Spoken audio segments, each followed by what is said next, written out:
Ang sabi ko, Nike, hindi itong mumurahing brand. Hinagis niya ang jacket sa sahig. Umuulan ang yelo, pero wala siyang pakialam. Isa lang akong random guy, nakaupo sa park bench, paubos na ang sandwich ko. Sa tapat ko, may batang babae, siguro mga 12 anyos. Mamahaling boots, gold cellphone, designer backpack. Napabuntong hininga ang tatay niya habang pinulot ang jacket. 10,000 yan, mahina niyang sabi. Ni minsan hindi mo sinuot. Umikot lang ang mata ng bata. Kasalanan mo yan, hindi akin. Umalis silang mag-ama. Pero ito ang parte na nagpahinto sa pagkain ko. Hindi niya dinala ang jacket pauwi.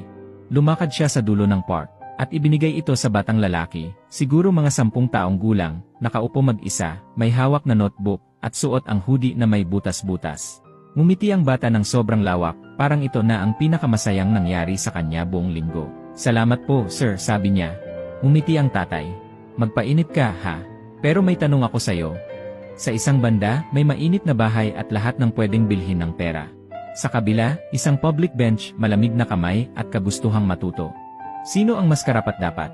Yung mga pipili sa batang may notebook, katulad ko, ang magla-like at follow sa page na to. At ito ang nangyari pagkatapos. Lumingon ang batang spoiled, at nakita niya ang lahat. Anong ginagawa mo? Sigaw niya. Ibinigay mo ang jacket ko sa kung sino man yan. Hindi na tinag ang tatay. Ayaw mo naman siya, kailangan niya.